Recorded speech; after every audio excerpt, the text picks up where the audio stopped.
नमस्कार, बाइस्ट ओपिनियन के नए अंक में आपका स्वागत है। दोस्तों, जब से भारतीय जनता पार्टी ने अपने उम्मीदवारों की लिस्ट को जारी किया है, हालांकि वो अभी पहली लिस्ट है, आजसू ने भी अपने 8 उम्मीदवारों की घोषणा कर दी, तब से जो है आजसू और भाजपा के जो नेता हैं उन्हें बड़ी खलबली मची हुई है। और खलबली इस हद तक मची हुई है कि लोग सीधे हेमंत सोरेन के घर पहुंच जा रहे हैं और हेमंत सोरेन भी उनको स्वीकार कर रहे हैं। हेमंत सोरेन किसी को भी अस्वीकार नहीं कर रहे, बोले आओ आओ, और ये लोग सबके सब मुंह उठाए उनके पास पहुंच जा रहे हैं। कल ही की बात है दोस्तों, लुइस मरांडी भारतीय जनता पार्टी की दुमका से एमएलए रही हैं और उन्होंने हेमंत सोरेन को हराया था। उनको इस बार जो है टिकट नहीं मिला तो वो सीधे पहुंच गई हेमंत सोरेन के दरबार में ही। अब हेमंत सोरेन क्या उनको दुमका से टिकट देंगे? इसलिए नहीं दे सकते क्योंकि वहां पर तो उनका खुद का भाई बसंत राम जो है वह विधायक है। अब इतना बड़ा दिल तो हेमंत सोरेन का हो नहीं सकता है कि वो बसंत राम का टिकट काट करके और उसके बाद में लुइस मरांडी को टिकट दे दें। तो ये लुइस मरांडी हुई। कुणाल सारंगी वो भी छोड़ गए, तो पहले ही पार्टी छोड़ के चले गए थे। वो कोई बहुत आश्चर्य का विषय नहीं बन सकता है। चंपई सोरेन के खिलाफ जो महली साहब हैं, जो चुनाव लड़ा करते थे भारतीय जनता पार्टी के टिकट पर, बस उनको टिकट नहीं मिला। अरे उनको अब क्या, उनको तो पहले से ही पता था कि भैया उस सीट से चंपई सोरेन नहीं खड़े होंगे भारतीय जनता पार्टी से, क्योंकि वो चंपई सोरेन जो है वो अपना मंत्री पद छोड़ करके भारतीय जनता पार्टी में शामिल हुए हैं। तो भाई उनको भारतीय जनता पार्टी कैसे नहीं टिकट देगी? अब महली साहब जो रूठ गए। अरे रूठना तो आपको 5 महीना पहले था। 5 महीना पहले रूठे होते तो कब का छोड़ के आ गए होते। हो सकता है अब तक झारखंड मुक्ति मोर्चा में आपकी कुछ साख भी बन गई होती। अब ऐन वक्त पे वो भी पहुंच गए हेमंत सोरेन के दरबार में। वहां से हेमंत सोरेन को टिकट भी दे देंगे और उनका क्या हाल होगा ये सबको पता है। इसी तरह से चुन्ना सिंह है, वो भी रूठ गए। चुन्ना सिंह कभी बहुत बड़े नेता नहीं रहे। हाँ ठीक है, उनका कुछ पॉकेट में असर रहा है जो भारतीय जनता पार्टी को लाभ पहुंचाता था, लेकिन वो इतने बड़े नेता नहीं कि उनके रूठने से भारतीय जनता पार्टी की सेहत पर कोई असर पड़ जाएगा। तो दोस्तों, खलबली मची हुई है। इंतजार है कि कांग्रेस और झारखंड मुक्ति मोर्चा का जब पहला लिस्ट आवेगा और उसके बाद जिन जिन की टिकट कटेगी तब क्या होगा। आज हम लोग इसी मुद्दे पर चर्चा करेंगे। तो वीडियो को आगे बढ़ावें उससे पहले, जैसा कि मैं हमेशा कहता हूं कि जो लोग अब तक सब्सक्राइब नहीं किए सब्सक्राइब कर लें, लाइक करें, शेयर करें और कमेंट अवश्य करें। तो आइए चलते हैं आज के वीडियो पर। दोस्तों, जैसा कि मैंने पहले ही बताया कि झारखंड मुक्ति मोर्चा और आजसू ने तो अपने उम्मीदवारों की लिस्ट जारी कर दी। 2, 4, 5 उम्मीदवार सीट ही ऐसी बची हुई है जिस पर अभी तक उन्होंने उम्मीदवार नहीं दिया है। वो वेट एंड वॉच की स्थिति में है। अब यहाँ एक चीज जान लीजिए दोस्तों, 28 तारीख झारखंड में नामांकन की अंतिम तिथि है।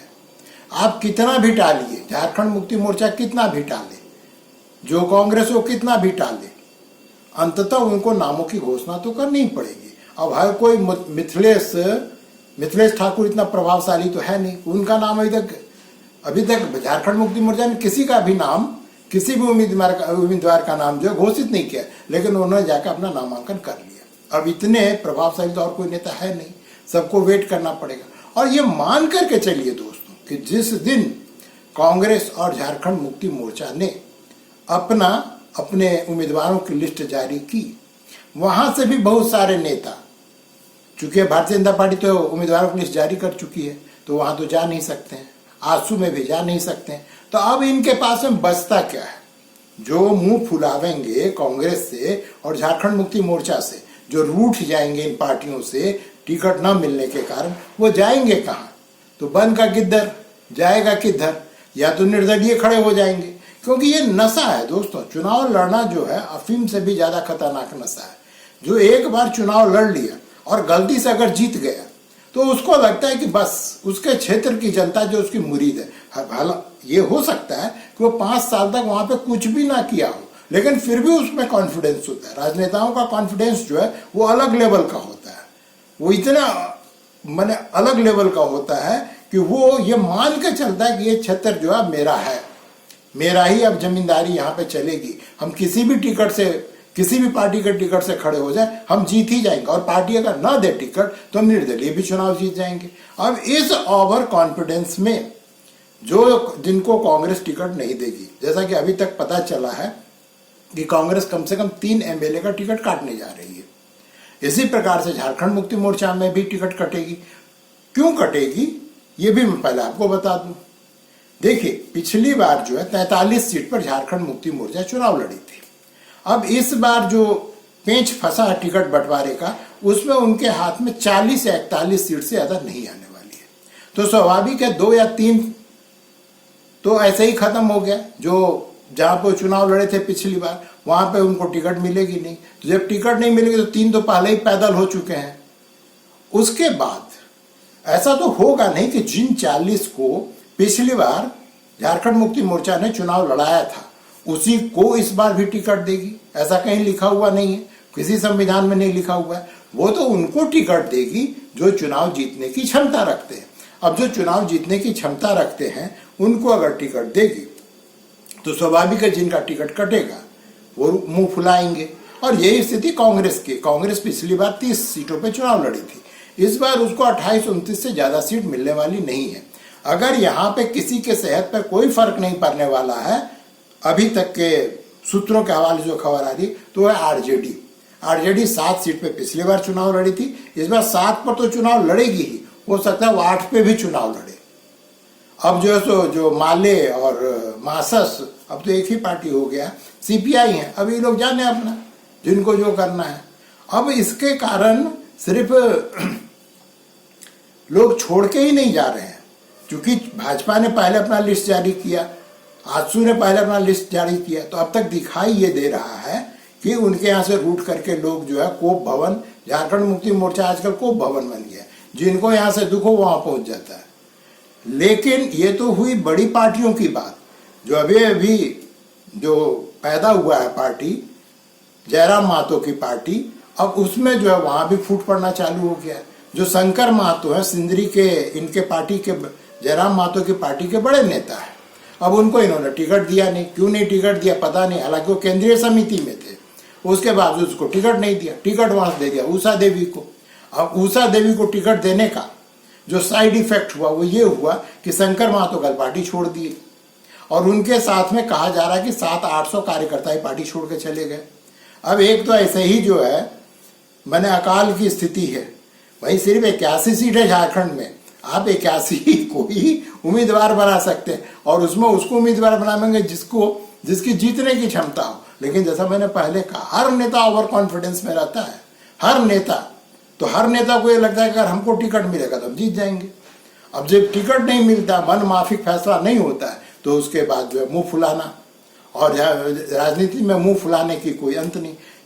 हालांकि डैमेज कंट्रोल के तहत कल जो आपको पता होगा दोस्तों, पोटका के मेनका सरदार ने जो ही मीरा मुंडा को टिकट दिया, अर्जुन मुंडा की पत्नी मीरा मुंडा, उनको जो ही भारतीय जनता पार्टी ने अपना उम्मीदवार बनाया तो मेनका सरदार ने त्याग पत्र दे दिया।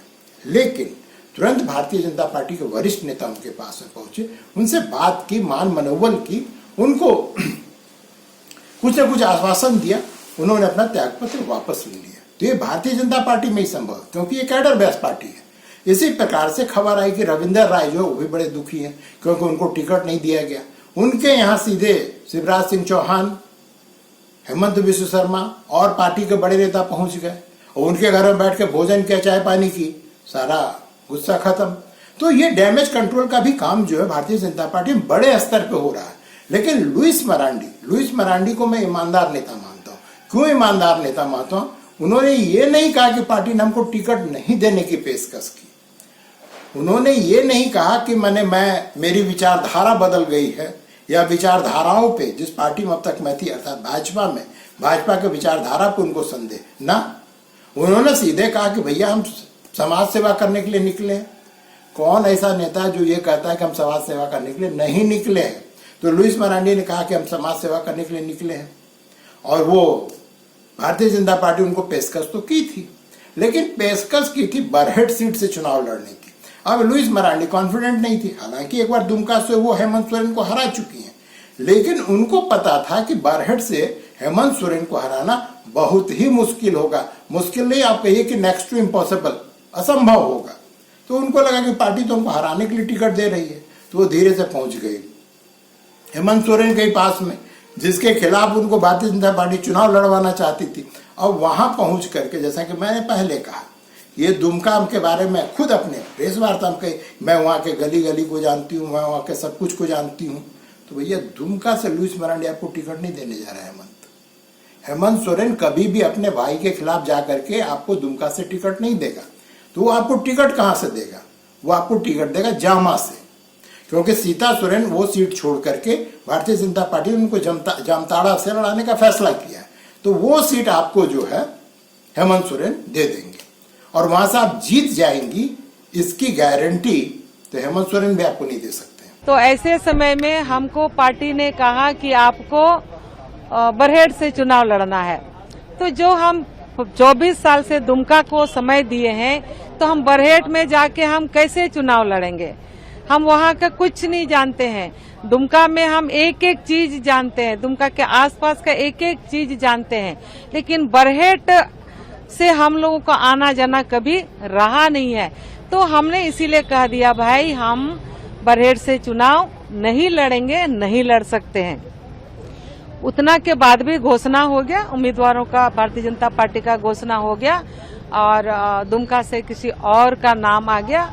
तो फिर हमने निर्णय ले लिया कि जब हम अपने जीवन में संकल्प ले लिए हैं जनता का सेवा के लिए, तो सेवा साधारण तरीके से भी होता है। हम जो पिछले 5 सालों से वो करते भी रहे हैं, लेकिन जिस रूप से सेवा होना चाहिए वैसा हो नहीं पाता है। तो उसके लिए एक मंच चाहिए होता है और इसीलिए हम चुनाव लड़ना चाहते हैं। और इसीलिए हम यहाँ पर माननीय मुख्यमंत्री हेमंत जी से संपर्क हुआ और इन्होंने सहज स्वीकार किया। तो ये हाल तो है दोस्तों बड़े से लेकर छोटे पार्टियों का। अब होने वाला क्या है कि जब कांग्रेस और झारखंड मुक्ति मोर्चा अपने उम्मीदवारों की घोषणा करेगी, आप मान के चलिए निर्दलियों की संख्या बहुत भयानक बढ़ने वाली है।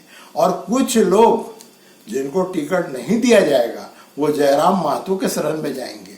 और कुछ लोग, यहाँ पे बहुत सारी पार्टियां हैं, जैसे कि अभी कोल्हान क्षेत्र में जो है वो जॉन मिरल मुंडा, उसने एक पार्टी का गठन कर लिया है। उसने उसका नाम भी रखा आदिवासी किसान मजदूर पार्टी। उसने 7 उम्मीदवार खड़ा भी कर दिए। तो हो सकता है बहुत सारे लोग जिनको टिकट नहीं मिलेगा वो उसके पार्टी से खड़े हो जाएंगे। हालांकि जॉन मिरल के बारे में एक बड़ी मजेदार चीज मैं आपको बताऊं दोस्तों, जो अभी लोकसभा का चुनाव हुआ था उसमें वो क्योंझर उड़ीसा के लोकसभा सीट से चुनाव लड़ा था और उसको वहां पे 31,000 वोट मिला था। वामपंथी विचारधारा का है और वामपंथी विचारधारा वाले क्या करते हैं, ट्रेड यूनियन और जो भी करते हैं वो वही काम जो है जॉन मिरल भी करता है और वो खुद अपना सीट निकाल लेगा, इसकी संभावना भी, अब पता नहीं आजकल कुछ भी हो सकता है, नगण्य तो नहीं कर सकता हूं, लेकिन वो वहां पे कुछ वोटों को प्रभावित तो अवश्य ही करेगा, क्योंकि वो पूरा का पूरा इलाका जो है खनन, जो माइनिंग क्षेत्र है वो सब, तो वहां पे मजदूर काम करते हैं और उसके बीच में इसकी ठीक ठाक पकड़ है। तो ये तो रही बात दोस्तों अब तक की। अब इंतजार ये है, कुछ लोग कह रहे हैं कि आज ही कांग्रेस जो अपने उम्मीदवारों की घोषणा करेगी, झारखंड मुक्ति मोर्चा भी अपने उम्मीदवारों की घोषणा करेगी।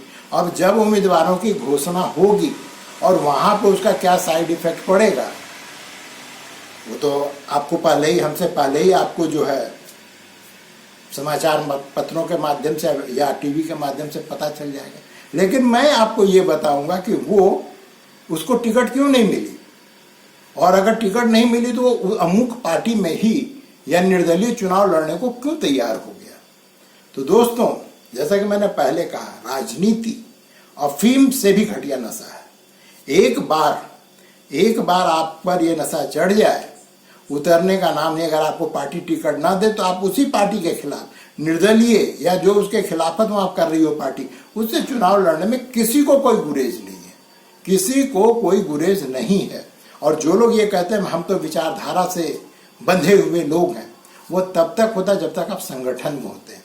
जब एक बार आप चुनावी राजनीति में प्रवेश कर लेते हैं तो ये संभव ही नहीं है कि आपकी टिकट काटी जाए और आप जो है चुपचाप उसको एक्सेप्ट कर ले। ये संभव ही नहीं है। तो दोस्तों, आज के अंक में बस इतना ही। मिलते हैं अगले अंक में, फिर किसी और मुद्दे पर चर्चा की जाएगी। तब तक के लिए आज्ञा दीजिए। नमस्कार।